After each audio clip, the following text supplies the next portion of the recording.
Walking பார்த்து தினைக்கு everyday's போவேன். காலையில் போகும்போது அந்த பனி மூட்டம் இருக்கும், அது குளிர் நாள் இருந்ததால் போகிறதுக்கு கொஞ்சம் ஏதுவாக இருக்கும். நடைப்பயிற்சி பண்ணுறது சாலை சிறந்தது. இன்றைக்கி என்னென்னா, இன்றைக்கி இந்த போய்க்கு அன்றைக்கி மக்கள் அந்த புகை இதெல்லாம் போட்டு பழையதை எரித்து விடுவாங்களே, அந்த பழமொழி மாதிரி போகிறதுல இன்றைக்கி ரொம்ப இதுவாக இருக்குது, சிரமமாக இருக்குது. இந்த புகை மூட்டம் பொல்யூஷன் வேறு, அதனால் நடக்கிறதுக்கு கொஞ்சம் பப்ளிக்கு கொஞ்சம் இதுவாக இருக்குது. இதை மூச்சு விடுறதுக்கு கொஞ்சம் சிரமப்படுறதா இருக்குது. இது கொஞ்சம் ஜனங்க விழிப்புணர்வு கொண்டு இது கொஞ்சம் அறவே கொஞ்சம் ஒழிச்சின்னு வரணும். அதுமாரி இருந்தால் கொஞ்சம் நல்லாயிருக்கும்.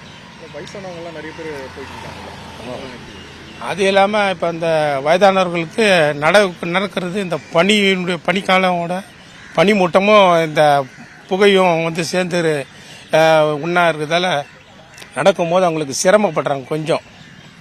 அதை நம்ம மக்கள் கொஞ்சம் கொஞ்சம் அப்படியே கொஞ்சம் மாறிக்கின்னு வராங்க. இனிமேலும் கொஞ்சம் நல்ல விஷயங்களை எடுத்துக்கின்னு நல்லதை நினச்சின்னு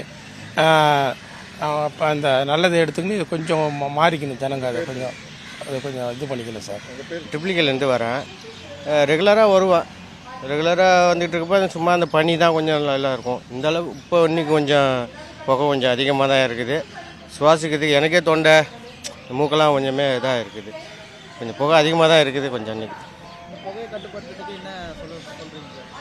என்ன இந்த டயரெல்லாம் கொளுத்தாமல் கொஞ்சம் கம்மி பண்ணிக்கணும், கொளுத்தக்கூடாது. ஓரளவுக்கு கொண்டு போயிட்டு குப்பையில் கொண்டு போட்டோம்னா அவங்க அதை டிஸ்போஸ் பண்ணுறதுக்கு நல்லாயிருக்கும். உடம்பு கொஞ்சம் நல்லாயிருக்கும். அதிகமாக கொளுத்தக்கூடாது. அதான் என்னோட இருக்குது.